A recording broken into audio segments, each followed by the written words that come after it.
देखिए, ना नौमन तेल होगा ना राधा नाचेगी। ये जो बकवास करता है ना रविंद्र रैना, चिल्ला चिल्ला के समझता है कि इसे टेलीविजन पे बाइट चल जाएगी। उसकी औकात नहीं है कुछ भी करने की, लेकिन उसने कह दिया कि बस हमारा सीएम बनेगा, न ये कभी होगा ना हो। तो आप ये कहिए ना कि आप सस्ते में बिकने के लिए तैयार हैं। मुसलमानों से आप बात कहते हैं, वो सस्ते में नहीं बिकते ना, वो तो बात बड़ी बड़ी करते हैं और हिला देते हैं। तो आपकी गिनती ज्यादा है, जम्मू में हिंदू ज्यादा है, तो डिलिमिटेशन 2011 का हुआ तो आपने क्यों बर्दाश्त किया? इसको आप लोग फारूक साहब कहते हैं, चोर है और उसका बाप गद्दारी में जेल में बंद था। तो आप गद्दारों को मुख्यमंत्री बनाते हैं। महबूब मुफ्ती का बाप क्या था? एंटी इंडिया था।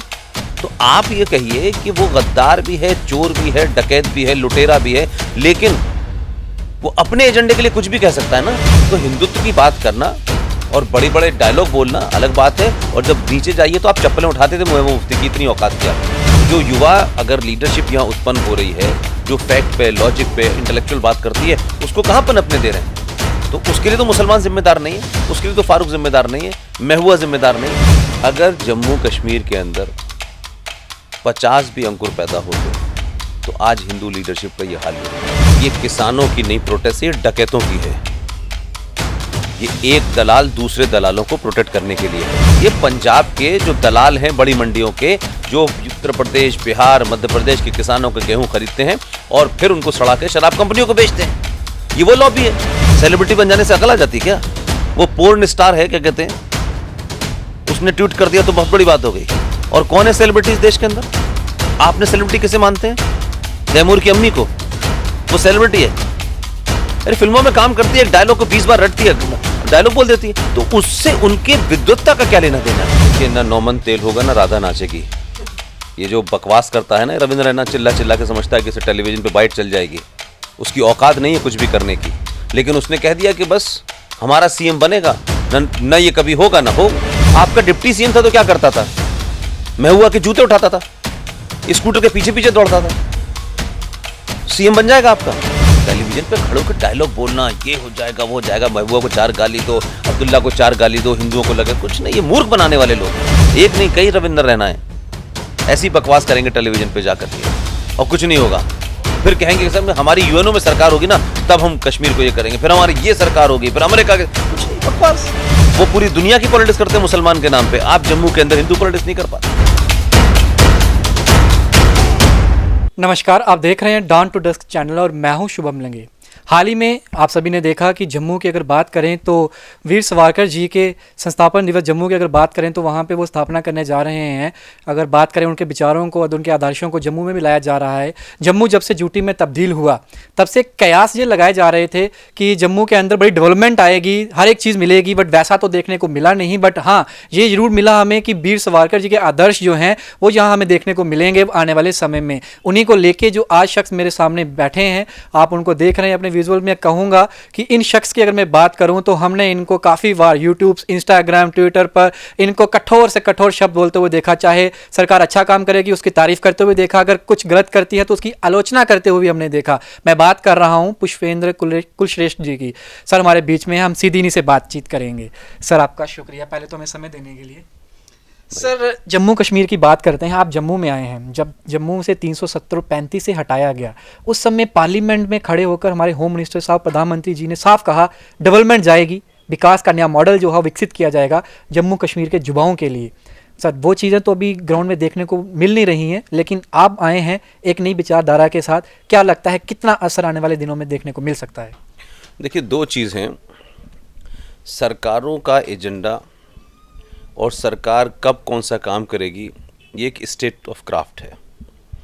मैं जनरली सरकार के कार्यप्रणाली पे कम टिप्पणी इसलिए करता हूँ कि हम तमाम सारे लोग अपनी आम जिंदगी के अंदर जो सरकार के अंदर के दबाव होते हैं, बाहर के दबाव होते हैं, वो डेवलपमेंट कब, कैसे, किस तरह से करना चाहते हैं। फिर उसमें इलेक्शंस के भी एजेंडे होते हैं। फिर इस देश के अंदर तो हर 6 महीने बाद कहीं ना कहीं चुनाव होता है। तो डेवलपमेंट की जहाँ तक बात है, मैं तो यहाँ आया हूँ और आप जानते हैं कि जम्मू की ज़्यादा खबरें वहाँ जाती नहीं हैं, और अब क्योंकि वो पत्रकारिता का वो बैकग्राउंड भी नहीं रहा मेरा, लेकिन मैं ये मानता हूँ, जो मेरा फोकस है कि अगर समाज दबाव नहीं बनाएगा, या नहीं अगर बच्चा नहीं रोएगा तो जिस माँ ने उसे पैदा किया वो भी उसको दूध नहीं पिलाती। ये एक बेसिक नियम है। तो जो हिंदू समाज है वो न सिर्फ जम्मू, पूरे देश में ये सोच के सो जाए कि सरकार बदल दी है और सरकार एक राष्ट्रवादी आ गई है तो सारे काम वो करेगी। सरकारों को लगातार दबाव बनाना होता है, पॉजिटिव दबाव बनाना होता है। हर बात में ये नहीं होता कि साहब टमाटर जो है वो महंगे हो गए और प्याज महंगी हो गई तो सरकार गिरा दी। ये भी कोई मतलब तरीका मैं नहीं मानता। बड़े मुश्किलों से एक सरकार आई है जिसकी वजह से एक माहौल बना है इस देश के अंदर, लोग बोल रहे हैं, इससे पहले कोई बोलता नहीं था। लिहाजा 370 हटना एक साइकोलॉजिकल युद्ध की बात थी, तो 370 हटी, जिसके कारण आपने देखा होगा कि यहाँ बड़ा वो हुआ, विदेशों में जो होना था वो नहीं हो पाया, जो भारत की इंटरनेशनल छवि थी उसकी वजह से बहुत कुछ। लेकिन अगर समाज इकट्ठा नहीं होगा, जम्मू का समाज हो, जम्मू के बाहर का समाज हो, ये कैसे हो सकता है कि यहाँ 2500 हिंदुओं को मुसलमानों ने मार दिया हो कश्मीरी, लेकिन उसकी प्रतिक्रिया पूरे देश में कहीं नहीं हुई, कहीं चर्चा तक नहीं हुई। तो हिंदुओं को ये समझना चाहिए, सनातनियों को समझना चाहिए कि उनको अपनी लड़ाई खुद लड़नी पड़ेगी। सरकार बदल दी और सरकार में आ गए, मुसलमान तो सरकार में नहीं है, दिल्ली में पिछले 70 साल से नहीं है, लेकिन क्या उनका प्रेशर है कि हर पार्टी जीतती है तो सबसे पहले मुसलमानों के पास जाती है पूछने के लिए। तो इसका मतलब है कि वो समाजी तौर पे संगठित हैं और वो एहसास कराते हैं कि हम खेल बिगाड़ भी सकते हैं। लेकिन हिंदू जो है वो जीतने के बाद चाहता है कि अमित शाह शाम को आए और आपसे पूछे कि भाई मैं, आप सो गए तो मैं जा रहा हूँ। तो हमारा ये जो मानसिकता है ना, इससे बाहर निकलना पड़ेगा। आपके अपने लोग भी हैं जिन्हें आप ये कहते हैं कि आपने सरकार बनाई है और आपके एजेंडे को पूरा कर, उसको भी आपको प्रेशर बनाना होगा। लोग शाहीन बाग पे बैठ जाते हैं, जो शाहीन बाग का मामला पूरा झूठा था, लेकिन बैठे ना लोग। लेकिन क्या भारत का हिंदू सनातनी समाज, क्या जम्मू में किसी दिन ऐसा बंद रहा कि ये सामूहिक तौर पे बंद करें जम्मू और कहें कि साहब ये हमारे साथ ये हुआ है। आज भी व्यवस्था के अंदर, जो सिस्टम के अंदर उनके खिलाफ डिस्क्रिमिनेशन, तो ये बात हमें कैसे पता चलेगी जब हम जैसे लोग जो लगातार इन चीज़ों को अपडेट रखते हैं, जब हमें नहीं पता तो आम आदमी को तो ये भी नहीं पता था ना कि जम्मू कश्मीर में 2500 लोगों को मार दिया गया है, 5 लाख लोग यहाँ से, किसको पता चला? 370 क्या है? लोग समझते थे वो गुलमर्ग है, बर्फ पड़ रही है, आए चले गए, कुछ पश्मीना का शॉल खरीदा। तो ये जो ये किसी कमज़ोर, डरपोक और कायर समाज की निशानी है। और सनातनी हिंदू एक लंबे समय से सिर्फ ये चाहता है कि उसे सरकारी नौकरी मिल जाए और बस ख़त्म कहानी। जैसे आपने अभी कहा, सनातन सिर्फ एक ही चीज़ चाहता है, जॉब की बात करी आपने। जम्मू में युवाओं का जो वोट प्रतिशत है वो बहुत काफ़ी है, और जम्मू कश्मीर में जब भी अपॉर्चुनिटीज़ की बात की जाती है, जम्मू के लिए प्रतिशत कम रखा जाता है, कश्मीर डिवीज़न में प्रतिशत ज़्यादा रखा जाता है। बड़ी बात देखा गया, यूटी जब बना उसके बाद भी ये दृश्य देखने को मिले। हालांकि अब युवाओं ने आवाज़ उठाना शुरू किया है, अब उनको उनका हक भी मिलने जा रहा है। जम्मू के अंदर इतने सारे टोल प्लाजास, जम्मू के अंदर हर चीज़ के अंदर टैक्सीज, जो चीज़ प्रैक्टिकली इंपोज की जाएगी सबसे पहले जम्मू क्षेत्र में की जाएगी। श्रीनगर में अगर कोई चीज़ ऐसी कही जाएगी तो वो सारी क्षेत्रीय दल जो है वो यूनाइट हो जाते हैं। जम्मू में अलग अलग क्षेत्रीय दल जो हैं वो अलग अलग बाइफिकेटेड होकर अपनी बात रखते हैं, इकट्ठे होते नहीं हैं। इसको आप कैसे देखते हैं? मैंने, आप मेरी ही बात को रिपीट कर रहे हैं। आप खुद ही कह रहे हैं कि कश्मीर में अगर उनके अहित कोई बात होती है तो पॉलिटिकल पार्टीज भी जुड़ जाती हैं और सामाजिक संगठन भी जुड़ जाते हैं। तो ना तो यहाँ, क्योंकि आपके यहाँ के जो नेता हैं वो पहली बार सत्ता में आए हैं, छोटे लोग हैं, सोच के भी छोटे लोग हैं, तो उनको लगता है कि हमको 10 पैसे मिल गए बस वो इसी में खुश हैं, तो आसानी से बिक जाते हैं। महबूब मुफ्ती के ज़माने हमको पता है कि यहाँ कैबिनेट की मीटिंग भी नहीं होती थी। ये जो हिंदूवादी जो लोग अपने आप को कहते हैं, ये कैबिनेट की मीटिंग में नहीं जाते थे, साइन कर देते थे। तो किसी को चवन्नी दे दी, किसी को अठन्नी दे दी, किसी को कहीं ज़मीन दे दी, बस बोलती बंद हो गई। तो आप ये कहिए ना कि आप सस्ते में बिकने के लिए तैयार हैं। मुसलमानों से आप बात कहते हैं, वो सस्ते में नहीं बिकते ना, वो तो बात बड़ी बड़ी करते हैं और हिला देते हैं। तो आपकी गिनती ज़्यादा है, जम्मू में हिंदू ज़्यादा है। डीलिमिटेशन 2011 का हुआ तो आपने क्यों बर्दाश्त किया? और अगर आज डीलिमिटेशन 11 से बात चल रही है तो उस पर आपकी क्या प्रतिक्रिया है? आप टेलीविज़न पे, फेसबुक पे तो कहते हैं, लेकिन जब तक आप गतिरोध पैदा नहीं करेंगे तब तक कोई नहीं सुनेगा आपकी बात को। आप खुद ही ये बात कह रहे हैं कि वो एक हो जाते हैं, तो आप क्यों नहीं एक होते? क्यों आपके लोग बिके होते हैं? क्यों दिल्ली में जो आपके नेता हैं वो बिके होते हैं? क्यों वो उन्हीं लोगों के पास चले जाते हैं? वो जानते हैं कि आपकी कमियां क्या है। तो आप सरकार के भरोसे या सरकार को जिम्मेदार ठहराएंगे, मैं नहीं मानता। हो सकता है सरकार चाहती हो कि आपको इतना प्रोवोक किया जाए, इतना प्रोवोक किया जाए कि आप एक हो, लेकिन आप वो भी नहीं होना चाहते। तो आपके बहुत छोटे स्वार्थ हैं, हिंदुओं के बहुत छोटे स्वार्थ हैं। तो आप न जम्मू के लिए लड़ते हैं और ना ही आप जब कश्मीर में किसी हिंदू के साथ होता है ना उसमें बोलते हैं। तो आप सिर्फ सेल्फ सेंटर्ड आदमी हैं, इसलिए आपके साथ जब कोई होता है तो देश भी नहीं बोलता है। 35 से और जब 370 हटाया गया ना सर, उसके बाद गुपकार अलायंस की जब वो उनको बाहर निकाला गया, सारे नेता जितने भी उनके अंदर नज़रबंद थे, जब वो बाहर आए सारे, उन्होंने गुपकार अलायंस फॉर्मेशन करी। उसका मेन एजेंडा ये था 335 से और 370 को फिर से बहाली पूरे जम्मू कश्मीर में करना। उन्होंने चुनाव भी लड़ा डीडीसी का इसी के ऊपर। सर जब वो अपना, अगर मैं फ़ारूक अब्दुल्ला साहब की बात करूँ, उन्होंने एक उनका ट्विटर पर ट्वीट था, उन्होंने साफ कहा था कि मुझे अब इसकी बहाली के लिए चाइना की हेल्प लेनी पड़ेगी। इस सेंटेंस को आप कैसे देखते हैं? इतने बड़े नेता इस तरीके का वाक्य जब देते हैं। एक तो वो नेता नहीं है, दलाल है। इसको आप लोग फारूक साहब कहते हैं, चोर है, और उसका बाप गद्दारी में जेल में बंद था। तो आप गद्दारों को मुख्यमंत्री बनाते हैं। महबूब मुफ्ती का बाप क्या था? एंटी इंडिया था। तो आप ये कहिए कि वो गद्दार भी है, चोर भी है, डकैत भी है, लुटेरा भी है, लेकिन वो अपने एजेंडे के लिए कुछ भी कह सकता है ना। आपके दो नेता बताइए जिन्होंने सोचा हो, क्या कहते हैं कि अगर हमारे हित की बात नहीं की तो हम सरकार छोड़ देंगे। ये तो सरकार पर चुपके बैठे रहे, ये तो स्टेप नहीं बने हुए थे। तो हिंदुत्व की बात करना और बड़े बड़े डायलॉग बोलना अलग बात है, और जब नीचे जाइए तो आप चप्पलें उठाते थे। महबूब मुफ्ती की इतनी औकात थी आपकी। तो अगर उन लोगों को यह पता है कि हिंदुस्तान की हुकूमत को और हिंदू को कैसे डराया जा सकता है, तो वो जानते हैं। कभी वो पाकिस्तान की बात करते हैं, कभी वो चाइना की बात करते हैं, कभी वो अमेरिका की बात करते हैं। आप बताएं कि आपके हिंदू लीडर कहाँ हैं जिनको आप जिताते हैं? आप उन्हें बदलते भी नहीं हैं। उन्होंने भी मान लिया है कि हमारे अलावा कोई और है नहीं और हम किसी दूसरे को खड़ा नहीं होने देंगे। तो जो युवा अगर लीडरशिप यहाँ उत्पन्न हो रही है, जो फैक्ट पे, लॉजिक पे, इंटेलेक्चुअल बात करती है, उसको कहाँ पनपने दे रहे हैं? तो उसके लिए तो मुसलमान जिम्मेदार नहीं है, उसके लिए तो फारूक जिम्मेदार नहीं है, महबूबा जिम्मेदार नहीं है। तो हम अपनी कमियों के लिए दूसरे को दोषी नहीं कर सकते। आप जम्मू में जब आए तो आपने एकजुट का प्लेटफॉर्म चुना, उस शख्स को चुना जो अभी युवा है, जो अपनी बात जो है वो बड़े बेखौफ तरीके से रखता है। मैं अंकुर शर्मा जी की बात कर रहा हूँ। आपने उसी इंसान को चुना। आपको क्यों लगा कि इस संगठन के साथ अगर हम जाएंगे तो हम वीर सावरकर जी की जो उनकी प्रेरणा है, उनके जो विचार हैं, आदर्श हैं, हम उनको लोगों तक लेके जा सकते हैं? सर देखिए, अंकुर बहुत पुराने दोस्त हैं और अंकुर ने बहुत ऑड हालात में अपने आप को यहाँ खड़ा किया है। तो कम से कम एक आदमी का थॉट प्रोसेस क्लियर है, वो कंफ्यूज नहीं है, और ना ही सत्ता का लालची है कि एक सीट मांगता और ख़त्म हो जाती है। अगर जम्मू कश्मीर के अंदर 50 भी अंकुर पैदा होते तो आज हिंदू लीडरशिप का ये हाल नहीं होता, क्योंकि ज़्यादातर लोग हर करप्शन में शामिल हैं। जितने एंटी इंडिया कानून बने उसमें शामिल थे। मुझे बताइए कि कब राष्ट्रवादी ताकतों ने जम्मू कश्मीर में ये सवाल उठाया कि आर्टिकल 35 है? पूरा देश जानते ही नहीं था आर्टिकल 35 है। जम्मू के लोग तो जानते थे। तो जम्मू के लोगों में जो हिंदुत्व की पॉलिटिक्स कर रहे थे, उन्होंने क्या आर्टिकल 35 में कभी आवाज़ उठाई? नहीं उठाई। लोगों को पता ही नहीं है कैसे यहाँ नागरिकता दी जाती है, किस तरह दी जाती है। इतने लाख लोग आपके यहाँ वेस्ट पाकिस्तान से आए थे, बे उसके रह रहे थे नागरिकता के। क्या आपने कभी उनका सवाल उठाया? लेकिन रोहिंग्या से आने के बाद मुसलमान यहाँ बस गया, तो वो उन्होंने बसा दिया, पूरे देश को पता नहीं चला। आपके 2500 मर गए तो नहीं पता चला, रोहिंग्या यहाँ गए तो देश को नहीं पता चला। इसका मतलब है कि 99% यहाँ जो लोग हैं वो सेल्फ सेंटर्ड लोग हैं।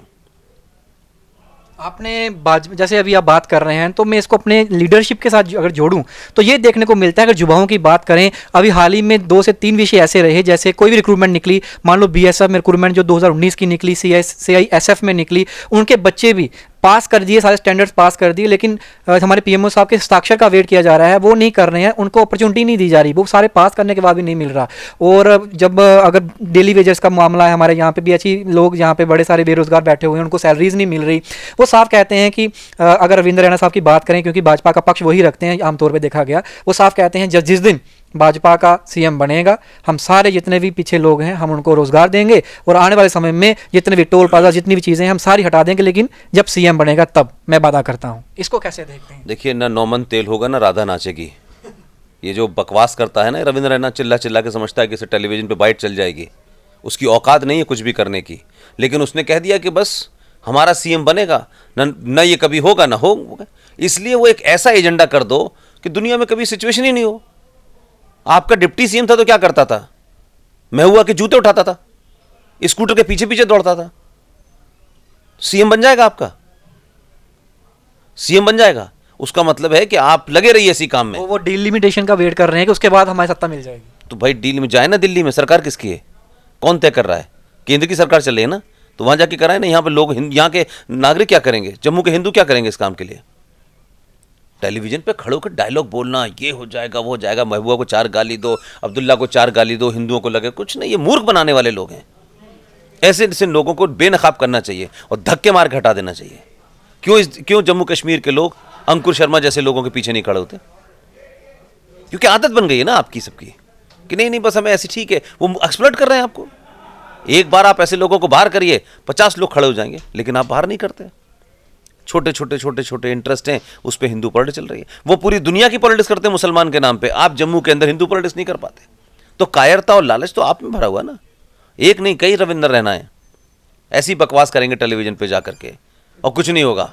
फिर कहेंगे सर हमारी यूएनओ में सरकार होगी ना तब हम कश्मीर को ये करेंगे, फिर हमारी ये सरकार होगी, फिर अमेरिका के, कुछ नहीं, बकवास।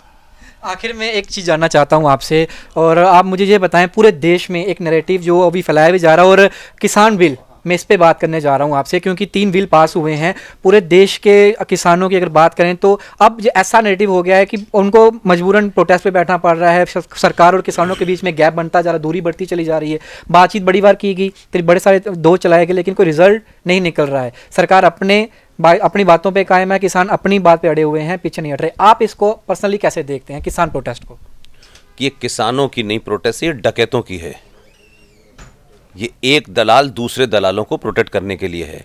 और आपने कहा पूरे देश के किसान, पूरे देश के कितने किसान होंगे अंदाजन बताइए, कितने किसान होंगे?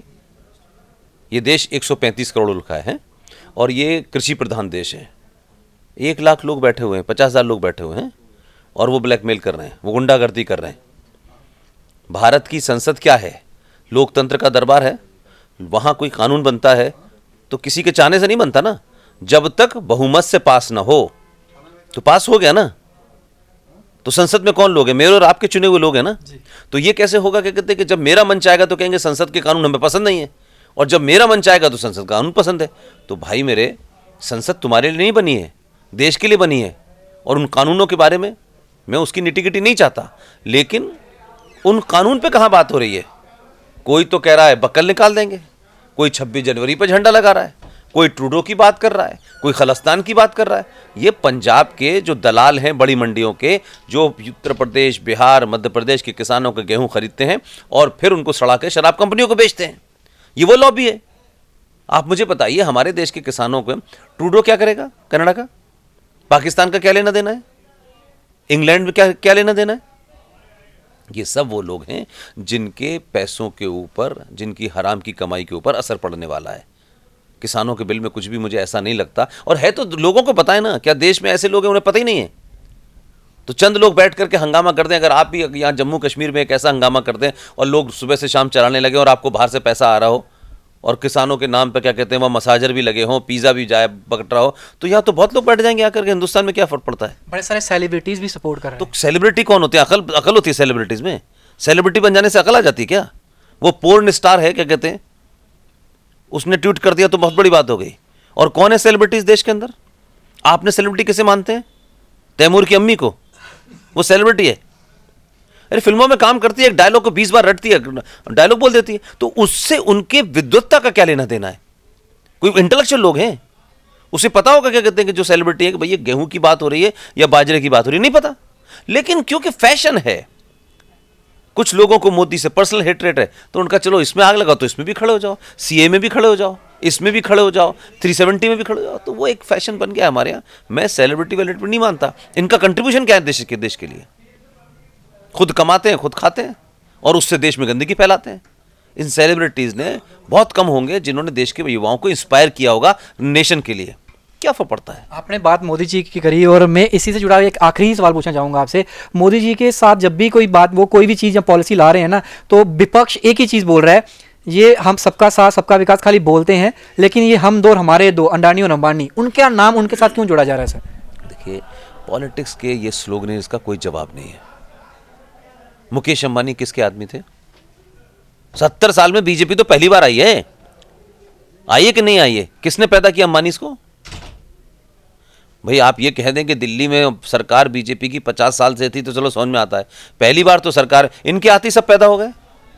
अडानी भी इनके आते ही पैदा हो गया, वो जो भाग गया है वो शराब की कंपनी, सब पैदा हो गए इनके। तो ये तो राजनीति में आप कुछ भी बोल दीजिए। कि साहब वो अडानी के आदमी है, वो अंबानी के आदमी है। भाई अंबानी तो सबको मालूम है कि भारत की राजनीति की नाजायज औलादे हैं ये बिजनेस के अंदर, किसको नहीं पता। तो जो बिजनेसमैन है उनको आज नरेंद्र मोदी आके सबको खत्म कर देगा। भाई बिजनेस तो चला ही रहे ना, वो पैदा कैसे हुए उसके बारे में तो कोई पूछने को तैयार नहीं है। लिहाजा ये बड़ा आसान है कि वो उनके आदमी है, वो उनके आदमी है। आपके राज्य के जो लोग हैं उनको सबको पता है वो किसके आदमी है, पूरे हिंदुस्तान में सबको पता है। वाडारा जो था वो 2 कौड़ी का आदमी था, मुरादाबाद का, कितने करोड़ों का आदमी है आज की डेट में, कितनी बड़ी ज़मीन का आदमी। तो ये तो मतलब चलेगा। ये जो आया है फ्रॉड आपके यहाँ, गुलाम नबी आज़ाद, जो कांग्रेस से आज़ाद है, नबी का गुलाम है, ये क्या कर रहा था? ये तो सबसे ज़्यादा कम्युनल आदमी है।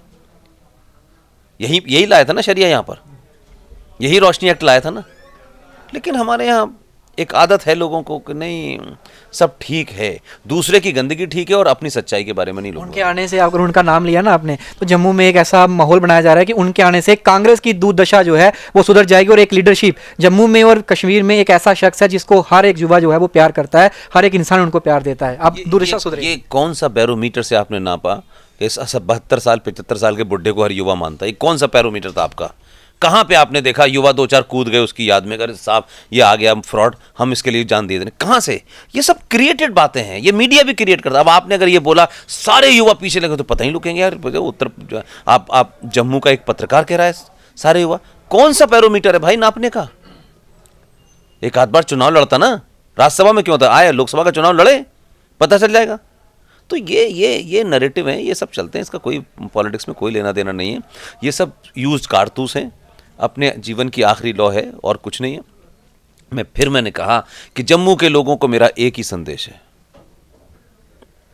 अगर लंबी लड़ाई लड़नी है तो तत्कालिक फायदे को छोड़ करके लंबी लड़ाई के लिए 50-100 घोड़े तैयार कीजिए, जो सच को सच कहें और युवाओं को सच बात कहें और हिंदू इंटरेस्ट को ऊपर रखें और जिहादियों के नैरेटिव में ना आए और दलाली वाली मानसिकता से बाहर निकलें।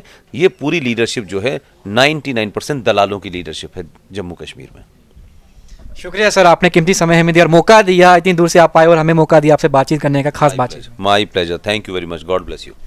तो आपने देखा हमारे बीच में पुष्पिंदर जी थे, इन्होंने खास बातचीत करी मैंने इनके साथ, और जम्मू की नहीं बल्कि नेशनल लेवल की बातचीत हमारे बीच में रखी। इन्होंने साफ जिस तरीके से, जिस बेखौफ नेचर से ये बात करते हैं, उसी नेचर से, उसी बेखौफ अंदाज से हमारे बीच में इन्होंने अपने जो है जवाब रखे। तो ये आज की खास बातचीत हमारी इन्हीं के साथ ही। आप जुड़े रहिए, देखते रहिए डॉन टू डस्ट चैनल, और तब तक के लिए आप मुझे दीजिए इजाज़त। धन्यवाद।